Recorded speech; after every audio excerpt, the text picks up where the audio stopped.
Just tell the moon though. You mind if I put my mic in between the tripod? Aim it downward? Yeah, not going down, it's fine. We can get out of there. I just don't want to mess you up. Okay. I'm just gonna see. Nah, I'm not gonna risk it. You're good. Yeah? Sure. Physics will take care of itself. I appreciate it, thank you. Don't want to mess you guys up.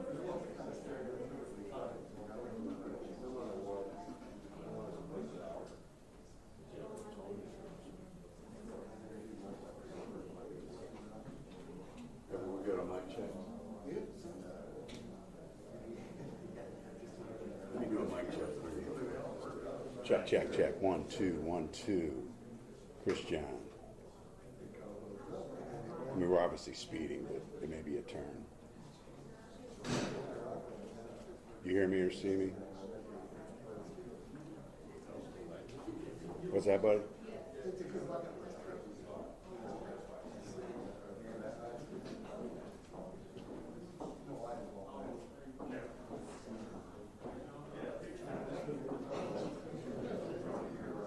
Right.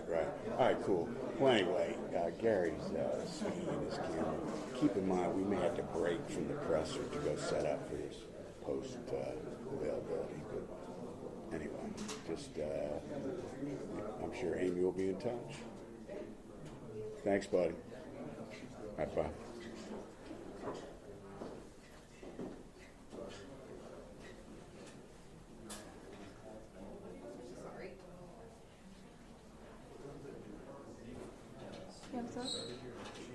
Yeah, I have. Okay.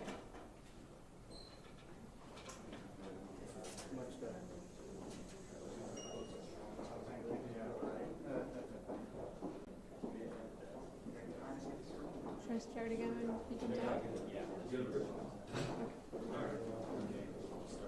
Okay.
Acosta. This is Joel Acosta, Cynthia Acosta, and Jesus Acosta. On November 5th, 2021, more than 50,000, mostly young people, attended what was supposed to be a two-day concert event known as Astroworld, put on by Travis Scott and the other defendants in this case. During the first night of the concert, 8 of the concert goers died, and scores of others suffered significant injuries. One of those killed was 21-year-old Axel Acosta. Axel died as a result of a phenomenon known as crowd rush. Crowd rush occurs when you have an extremely large and high-density crowd moving in one direction in a confined space. People involved in a crowd rush get carried by a river of people uncontrollably. Importantly, people that have been involved in crowd rush typically do not die from being trampled. They die from what is known as compressive asphyxiation, from the sheer force of all the weight of the bodies being stacked on top of them. This is exactly what happened to Axel. The immense force of the unruly and out-of-control crowd, created by the defendant's gross negligence, created such significant pressure onto his body that he could not breathe. The air was literally slowly squeezed out of him, sending his heart into cardiac arrest. When he collapsed, concert goers trying to escape their own suffocation caused by the crowd rush trampled over his body like a piece of trash. When emergency caregivers finally removed Axel from the thick of human mass, he lay lifeless on the wet, littered grass at the edge of the chaos. They worked very hard to restart his heart, but they failed. Axel died on the muddy ground of a concert that he attended for fun. Axel Costa loved rap music, and he loved the lineup that was going to be playing at Astroworld. But that love and that feeling was not mutual.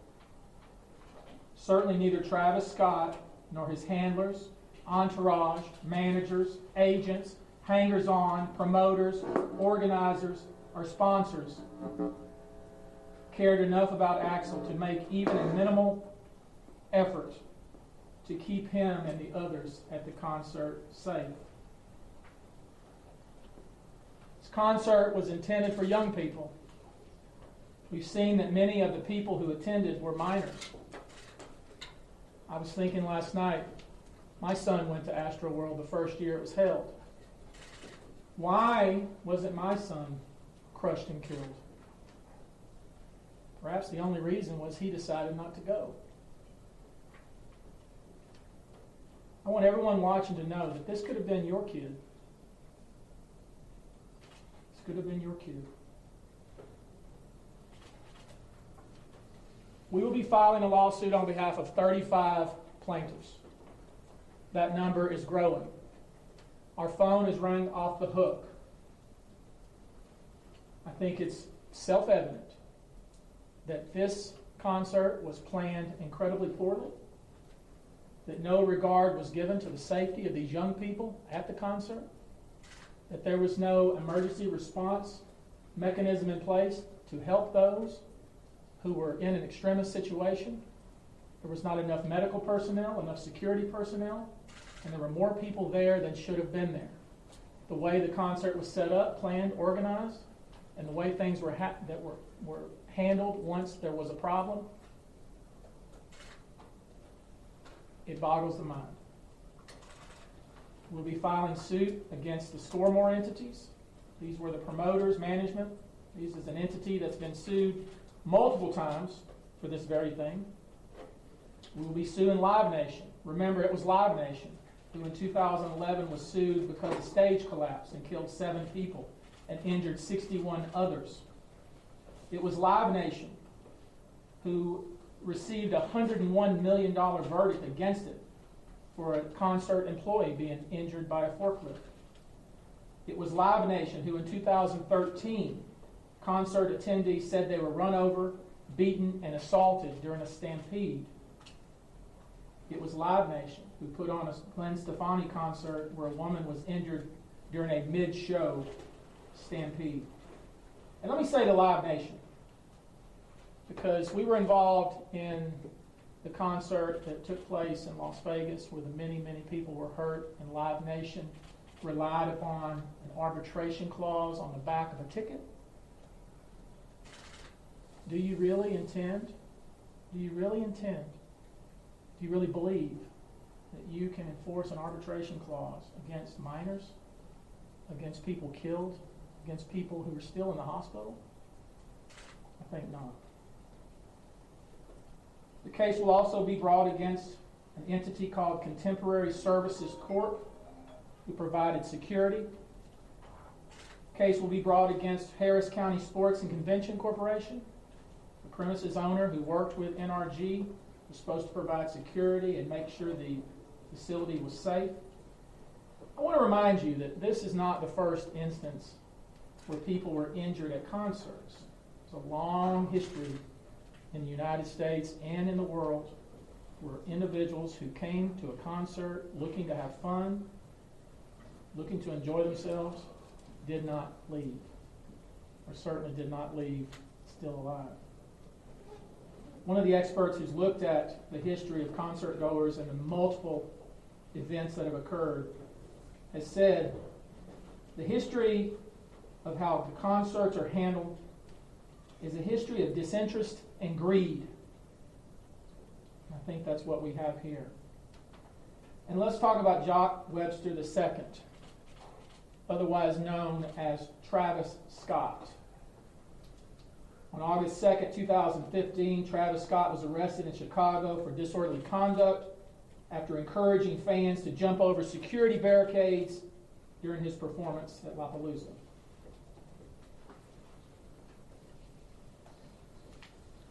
In 2017, Travis Scott was charged with inciting a riot, disorderly conduct, because he encouraged a crowd to bypass security and to bypass on-duty police officers.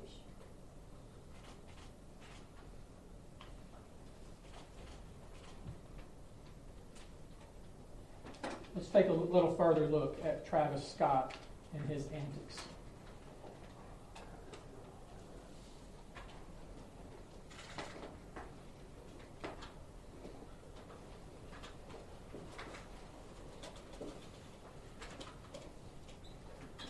You got sound? In this video, you see Travis Scott standing on the stage, encouraging people to bypass security and to charge the stage.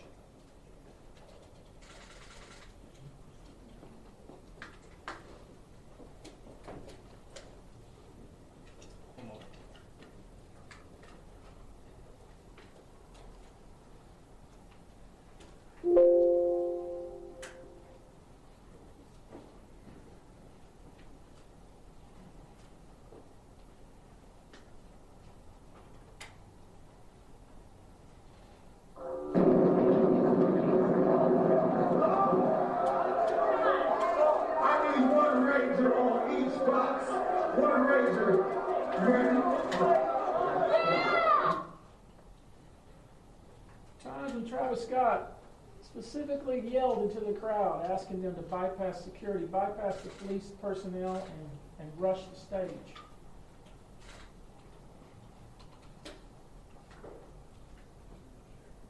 Next slide, please.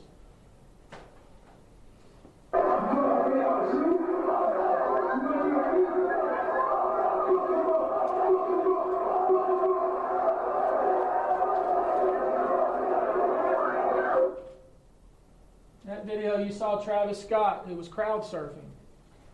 Someone took his shoe, and he instructed the crowd to F him up, F him up, F him up, to the point the poor person who was being targeted by Travis Scott had to be carried away to escape with his life. Next slide. I see you. Hold on, turn the lights on. Turn the lights on. I see you, bro. You gonna do it. Give me 18 real quick. I see you. Bro, you gonna do it. Ain't no lie. Turn the lights on. Turn the lights on. In that video, you see Travis Scott encouraging someone who's standing on the upper levels to jump into the crowd. And during that very concert, somebody was pushed and was incredibly badly injured because of his conduct. Next slide. Here's a tweet Travis Scott sent out before another concert where he's encouraging people who don't have tickets to crash through the security and come to the concert anyway.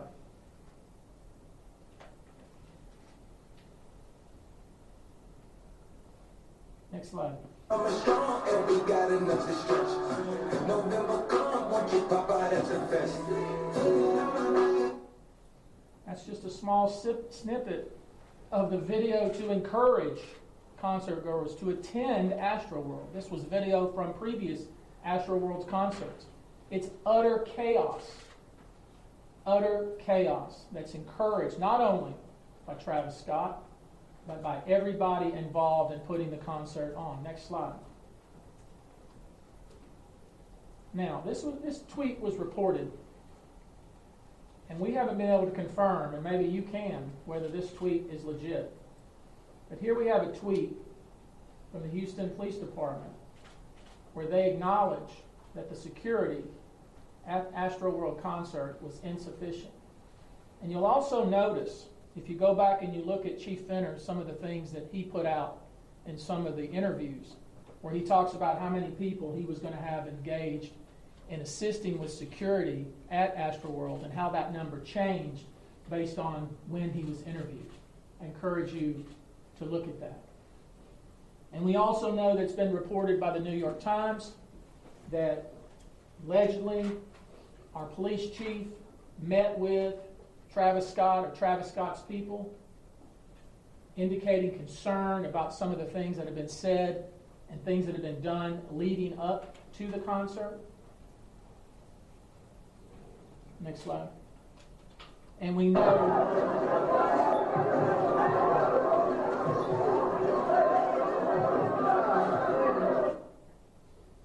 that when the gates were opened in the early afternoon of November 5th, that was the scene. Next slide.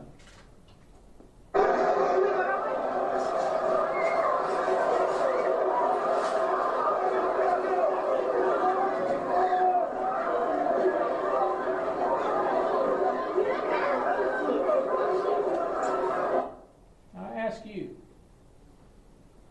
does that look safe? Does that look organized, well run? Does that look like somebody took the time, effort, and energy to properly plan a concert to keep the individuals who pay their money and attend safe?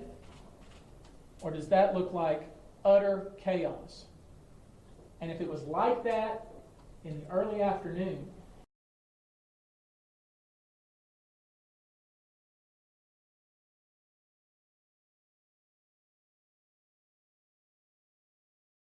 provided statements saying that the screening was non-existent, that there was no COVID screening, there was no security screening, that people were just being let in, bags weren't checked, people were smoking weed rampant throughout the concert, and that people were taking drugs.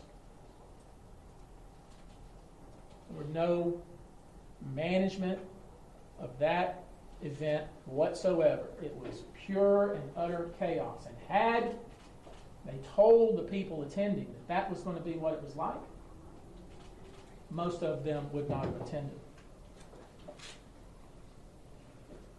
All over the internet we see, on TikTok, Instagram, Facebook, and other social media sites, the utter chaos that existed on that night.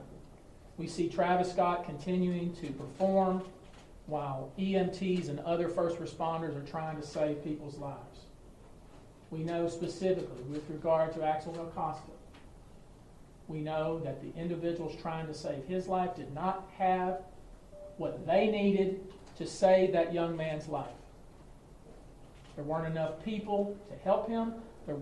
They did not have the right equipment. He did not need to die.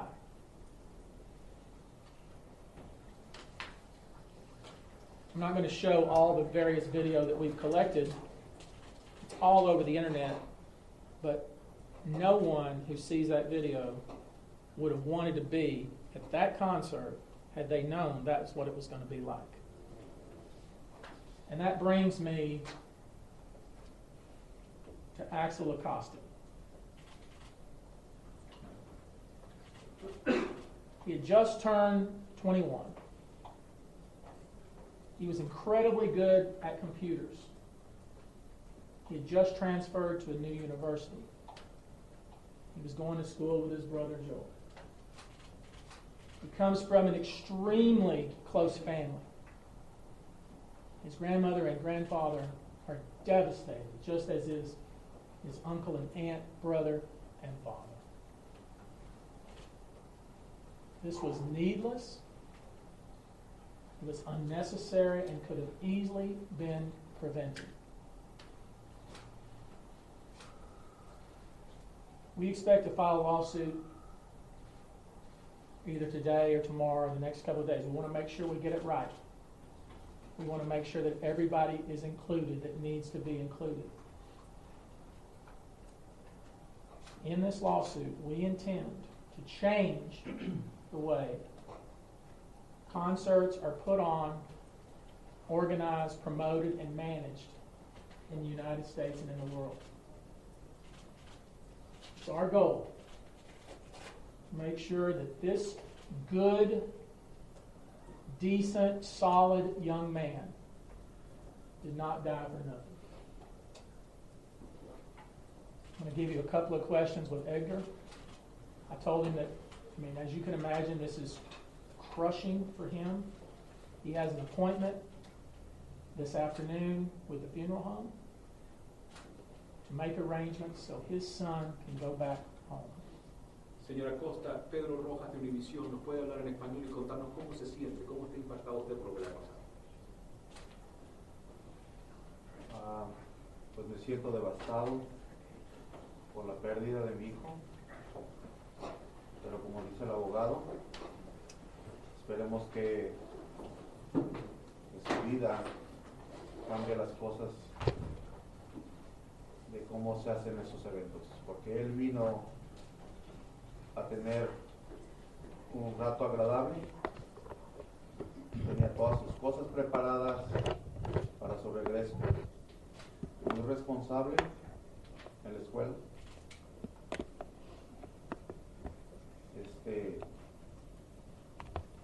y una cosa por negligencia de alguien que pasen estas cosas, porque todos los que hayan venido vinieron a divertirse. Mr. Acosta, Wait. We're not doing it that way. We're not yelling at him. Is there any way to get Mr. him? Acosta, Just wait a minute, please. We're going to take two more questions. Yes, go ahead. Mr. Acosta, we just wanted to know, how did you learn about your son's passing? We understand that it took some time for him to be identified. Yes, it took some time because as soon as we received the news, I was trying to get hold of him. I called to his hotel.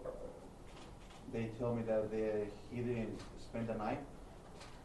That's why I started calling the sheriff office, the reunification, and they told me, Mr. Acosta, your son is not on the list, so you don't have to worry about anything. He's not on the list from the dead people or injured people. And I told them, well, he didn't spend the night on his hotel, so I'm worried about him. And then my son, he found his phone in the lesson phone, right? And so we tried to call again and ask for him for a body without identification. We called the hospitals, we called the sheriff office, and they tell me no. we have all the names on the list, and he's not on the list. Mr. Acosta, could you please tell us? Look, just a minute. I want to make sure we're clear about something. When the Acosta family, when his son's name was not on the list, he also inquired, well, are there anybody who is unidentified?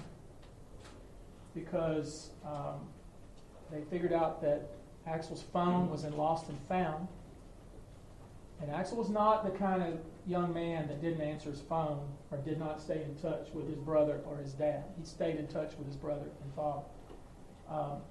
So they knew something was up when they found out that he did not spend the night in the hotel. That is absolutely not like Axel. That's not like Axel. He does not drink. He does not do drugs. He does not stay out all hours of the night. So when they inquired, well, are there any,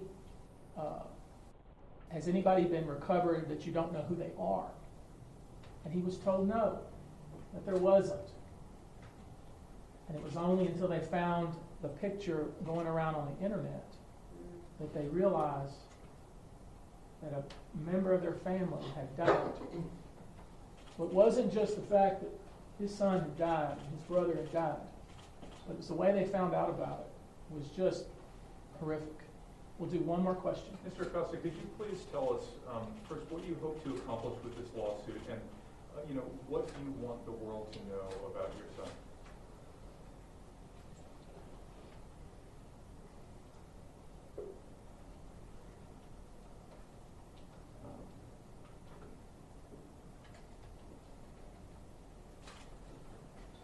I think the lawyer already said that we're trying to make things change in this type of events. Because today is me. I lost my son. It could be you. It could be you.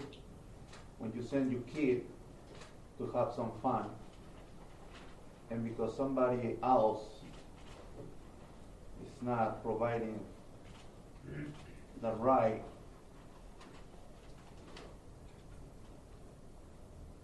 I don't know how I can explain, but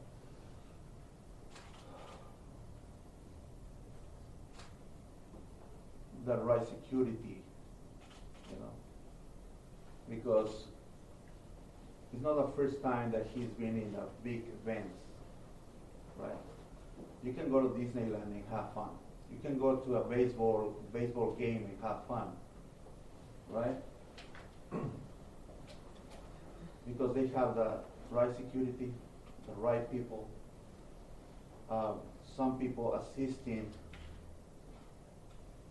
injured. It's hard to explain. What would you like the world to know about your son? He was a great kid, excellent student. He was looking for his family. He lost his grandparents. He was trying to study and going to school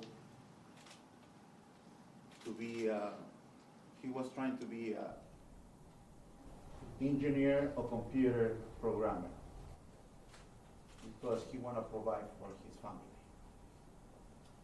He really cares about it. He was the first grandkid. He was the oldest one. He always take care of his other cousins and nieces. ¿Nos puede dar la misma respuesta en español, señor? ¿Cómo quiere que recuerden a su hijo, su Rogelio Mortari de Telemundo? Pues quiero que lo recuerden como un muy buen estudiante. Se graduó con los altos GPAs desde la high school, desde la casi viene siendo un estudiante con straight A's.